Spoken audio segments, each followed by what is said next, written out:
আল্লাহর নবীর সাহাবী হযরত উসাইদ রাদিয়াল্লাহু তাআলা আনহুকে বললেন, ও আমার সাহাবী, তুমি কোরআনের তেলাওয়াত নামাজের মধ্যে শুরু করেছিলা আর গুরা লাফালাফি করেছিল, এই কথা ঠিক, কিন্তু তুমি যখন বাইরে বের হলা, বের হওয়ার পরে তোমার ঘরের উপরে একটা নূরের জটলা দেখছিলা, আলো দেখছিলা, এই দেখছিলা যে আলো, এই আলোর পাওয়ার কতটুকু ছিল?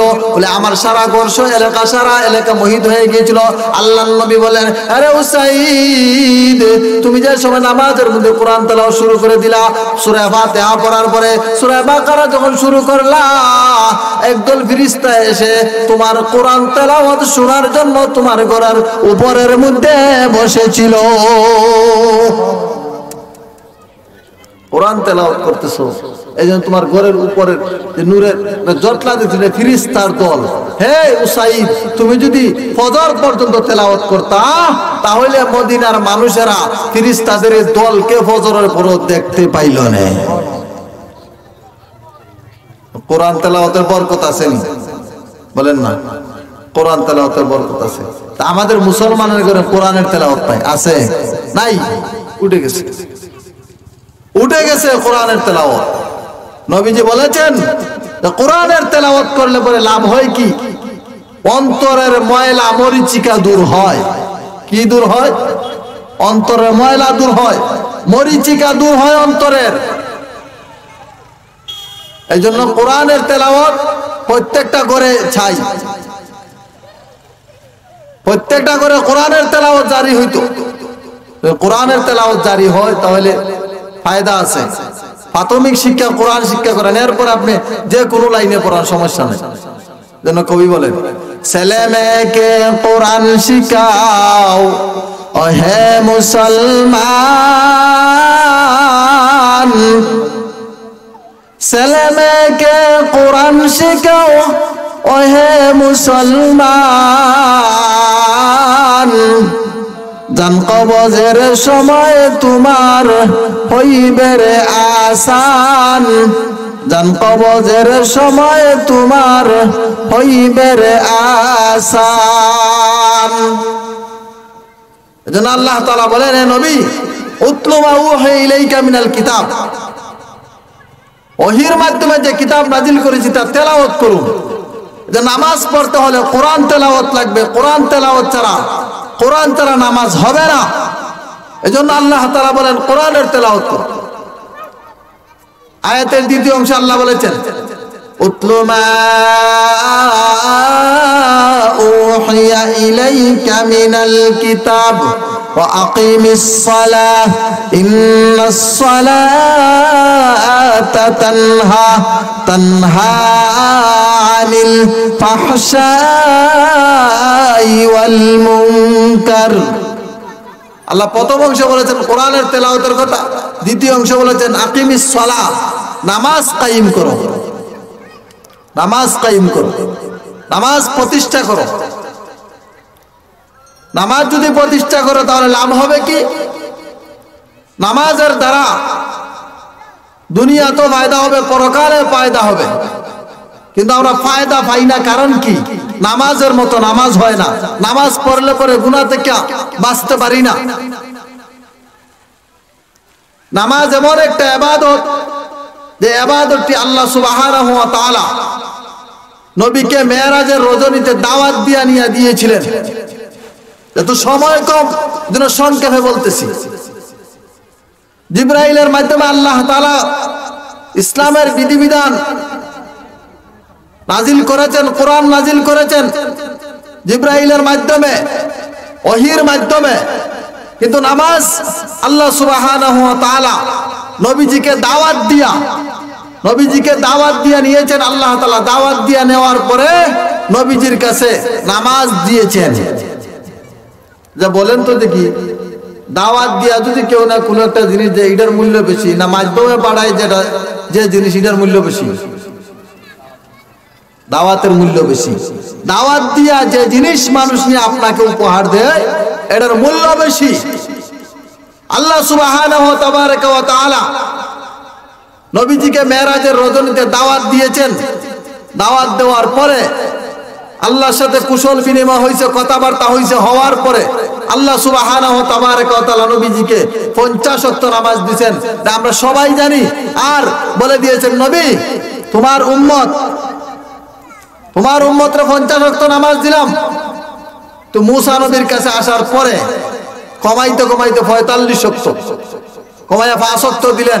আর আল্লাহ নবীজিকে বলে দিলেন, হে আমার হাবিব, আপনার কোন উম্মত যদি 5 ওয়াক্ত নামাজ সঠিকভাবে আদায় করে আমি আল্লাহ 50 ওয়াক্ত নামাজের সব দান করব। আমরা তো 5 ওয়াক্ত করার টাইমই পাই না। টাইম আছে না? আমরা টাইম নেই, টাইম পাই না। তা আল্লাহ ওয়ালারা নামাজ পড়ছেন, নামাজ পড়তে পড়তে টাইম গেছে।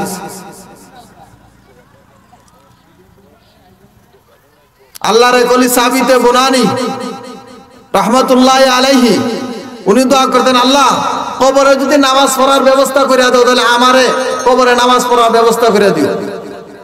মানুষ জিজ্ঞাসা করতো, হুজুর এই দোয়া কেন করেন?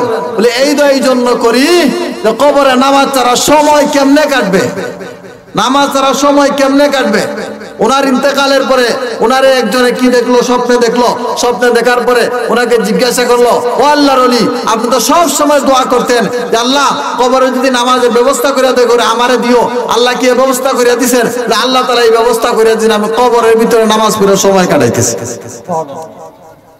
কি আকাঙ্ক্ষা ছিল, কি চাহিদা ছিল।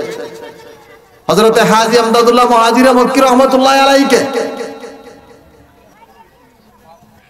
মানুষ জিজ্ঞাসা করতো যে আল্লাহ যদি কিয়ামতের ময়দানে আপনাকে বলেন, হে আমদাদুল্লাহ মুহাজিরে মক্কি, তুমি আমার কাছে কি চাও? আমি আল্লাহর কাছে, আল্লাহ তোমার আরশের নিচে আমারে 2 রাকাত নামাজ পড়ার সুযোগ করে দাও। কি আশকার মহব্বত ছিল নামাজের সাথে তাদের। আমরা তো নামাজ পড়ার টাইম পাই না। নামাজ এমন একটা ইবাদত, আল্লাহ নবী বলেছেন যার নামাজ ঠিক সবকিছু ঠিক। আল্লাহ নবী বলেন, আউয়ালু মা ইউহাসাবু বিহিল আবদু ইয়াউমাল কিয়ামাতিস সালাহ। সর্বপ্রথম কিয়ামতের ময়দানে যে জিনিসের হিসাব হবে নামাজের হিসাব। যার নামাজ ঠিক হবে আল্লাহ তাআলা ধরে নেবেন যে তার বাকি সবগুলা ঠিক আছে। আর যার নামাজের সমস্যা, বুঝবেন যে তার বাকি হুকুম আহকামের মধ্যে কি সমস্যা।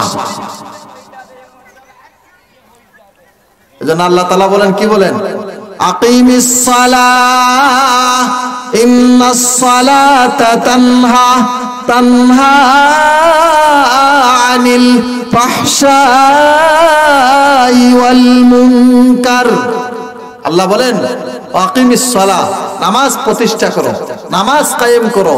নামাজ যদি কায়েম করো তাহলে দুনিয়াতেও তুমি সফল হবে, পরকালেও তুমি সফল। যে ব্যক্তি নামাজ সঠিকভাবে আদায় করবে, আল্লাহর নবী বলেছেন, কেউ যদি ফজরের নামাজ পড়ে, ফজরের নামাজ পড়ার পরে জোহরের আগ পর্যন্ত কাজ করে, জোহরের আগ পর্যন্ত কাজ করার পরে আবার জোহরের নামাজ সঠিকভাবে আদায় করে, এর ভিতরে যত কাজ করলো আল্লাহ তাআলা তার আমলনামায় এই সময়টুকু উঠাইয়া দিবেন যে আমার বান্দা আমার কাজই করেছে।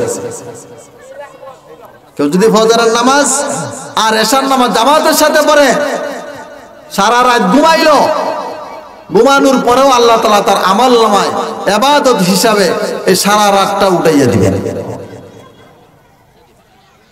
নামাজ অত্যন্ত বড় ইবাদত। এজন্য আল্লাহ বলেছেন নামাজ প্রতিষ্ঠা করো, নামাজ কায়েম করো। নামাজের ফলাফল দুনিয়াতেও পাইবা, সাকরাতের সময় পাইবা, কবরে পাইবা, হাসরে পাইবা, মিজানে পাইবা। এই নামাজ তোমাকে কবর থেকে নিয়ে একবারে জান্নাতে পৌঁছানোর এক পর্যন্ত তোমার সাথে থাকবে, তোমার সাথ ছাড়বে না। নামাজি বান্দা সাকরাতের সময়, নেককার বান্দা সাকরাতের সময় তার রূহ সহজভাবে ফেরেশতা বের করে নেবেন, নেককার পরেজগার হওয়ার কারণে। আর বদকারের রূহ কষ্ট দিয়ে নেবেন। নামাজ প্রতিষ্ঠা করতে হবে।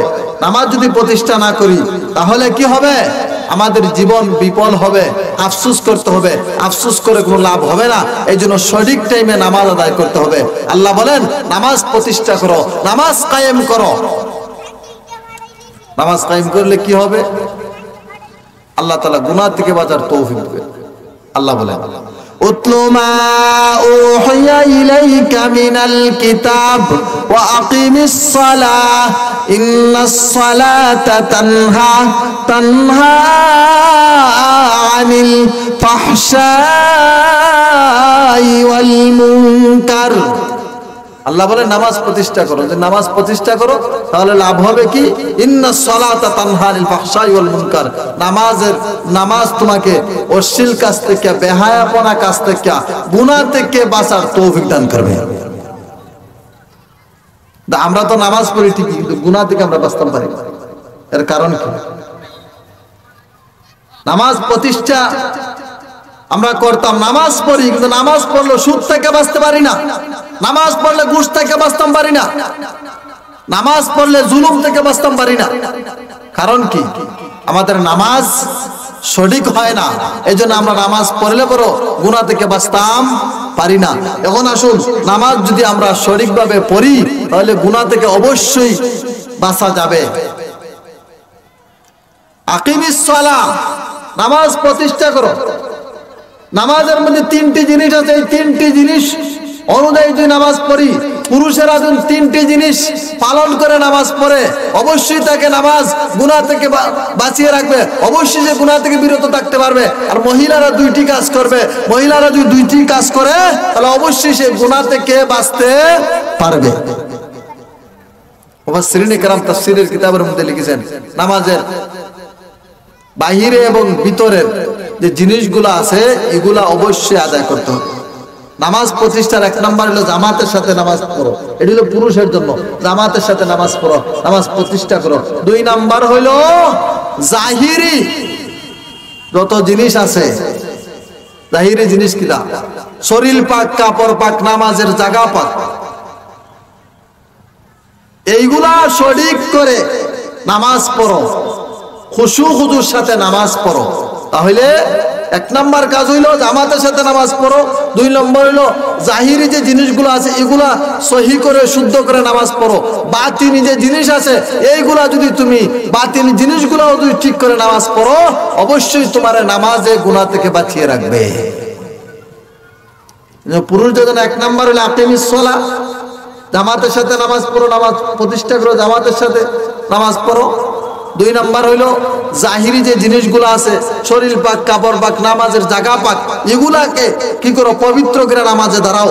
বাতিনি জিনিসগুলা হইলো মনকে ঠিক করে খুশু খুজুর সাথে নামাজ পড়ো। আনতা উবুদাল্লাহ কান্নাকা তারা ফাইল্লাম তাকুন তারাহু ফাইন্নাহু ইয়ারাক, এমন ভাবে নামাজ পড়ো যেন আমি এমন ভাবে নামাজ পড়তাম, নামাজ আদায় করতাম, আল্লাহ আমাকে দেখতেছেন, এই কথা আমি ধারণা করতাম। অথবা আমি মনে মনে এটা ধারণা করতাম যে আমি আল্লাহরে দেখতেছি, আল্লাহ আমারে দেখতেছেন। এই হিসাব করে যদি, এই খেয়াল করে যদি নামাজ আদায় করি, অবশ্যই নামাজের দ্বারা গুনাহ থেকে বাঁচা যাবে। আমরা তো এদিকে না, নামাজ বললাম জাহিরি জিনিসগুলো ঠিক আছে কিনা, বাতিনি যে জিনিস আছে এগুলো আমাদের ঠিক, নামাজও দাঁড়াইলে কত চিন্তাদের শুরু হয়। আপনি যা নামাজের আগে চিন্তা করছেন না, নামাজও দাঁড়াইলে যত অবান্তর জিনিস আছে এগুলা নামাজও দাঁড়াইলে শুরু হয়েছে। কারণ হইলো কি, শয়তান দিলের মধ্যে ওয়াসওয়াসা দিতে থাকে। এই জন্য বাহিরের জিনিসগুলা, জাহিরি বাতিনি জিনিসগুলা পরিশুদ্ধ করে শুদ্ধ করে নামাজ পড়লে নামাজ অবশ্যই গুনাহ থেকে বাঁচিয়ে রাখবে। আমরা তো নামাজ হয় না, এই জন্য আমরা গুনাহ থেকে বাঁচতে পারি না। আল্লাহ তাআলা অপর আয়াতের মধ্যে বলেছেন, হাফিজু আলাস সালাওয়াত ওয়াস সালাতিল উস্তা ওয়া কুমু লিল্লাহি কানিতিন, তোমরা নামাজের হেফাজত করো, নামাজও তোমাদের হেফাজত করবে, নামাজও তোমাদের হেফাজত করবে। তা আমরা মধ্যে তো সমস্যা, সঠিকভাবে নামাজ হয় না, কেরাত হয় না। নামাজের বাইরের জিনিসগুলা কি, শরীর পাক, না কাপড় পাক, নামাজের জায়গা পাক, কেরাত, এগুলো সহি করে আদায় করতে হবে। বাইরের জিনিসগুলোতে আমাদের হয় না, সূরা ফাতিহার মধ্যে ভুল, তাশাহুদের মধ্যে ভুল, এই জন্য আমরা নামাজ সঠিক হয় না। বাতিনি যে জিনিসগুলো আছে এগুলো আমরা কি করতে পারি না, এগুলা থেকে বিরত থাকতে পারি না, এই জন্য নামাজ হয় না। খুশু খুজুর সাথে নামাজ পড়লে অবশ্যই নামাজ হবে, আর নামাজ সঠিকভাবে আদায় করলে গুনাহ থেকে বাঁচা যাবে। হযরতে বলখি রহমতুল্লাহ আলাইহিকে এক ব্যক্তি জিজ্ঞাসা করছিল যে আপনি কিভাবে নামাজ পড়েন? উনি বলেন, আমি সুন্দরভাবে ওযু করি, সুন্দরভাবে ওযু করার পরে আমি নামাজে দাঁড়াই। আমি যখন নামাজে দাঁড়াই তখন আমি আল্লাহু আকবার বইলা যখন নামাজের নিয়ত বান্ধি, তখন আমি এই কথা আমার মনে মনে ধারণা যে আমার ডান পা হইল ফুল সিরাতের উপরে। কোথায়? ফুল সিরাতের উপরে। আমি ফুলসিরাতের উপরে, ডান দিকে আমার জান্নাত, বাম দিকে আমার জাহান্নাম, আর আমার সামনে আজরাইল উপস্থিত। এইভাবে আমি নামাজ পড়ি। উনি জিজ্ঞাসা করলেন, আপনি এইভাবে কতদিন পর্যন্ত নামাজ আদায় করতেছেন? বলে, এই 20 বছর যাবত এইভাবে আমি নামাজ আদায় করতেছি। আচ্ছা বলেন তো দেখি, এই চিন্তা করে কেউ যদি নামাজ পড়ে তাহলে দুনিয়ার কথা স্মরণ হইব?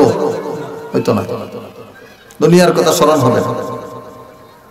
এই জন্য নামাজ জাহিরি বাতিনি ভাবে পবিত্র হয়ে খুশু খুজুর সাথে নামাজ আদায় করলে অবশ্যই নামাজ আপনি আমাকে গুনাহ থেকে কি করবে? বাঁচাইবে।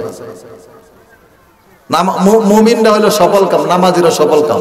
আল্লাহ বলেছেন অপর আয়াতে, কাদ আফলাহাল মুমিনুন আল্লাযীনা হুম ফি সালাতিহিম খাশিউন। আল্লাহ বলেন মুমিনরা সফল কাম। মুমিনরা কি সফল কাম? কাদ আফলাহাল মুমিনুন আল্লাযীনা হুম ফি সালাতিহিম খাশিউন, যারা খুশু খুজুর সাথে নামাজ আদায় করে। খুশু খুজুর সাথে নামাজ আদায় করার অর্থ কি?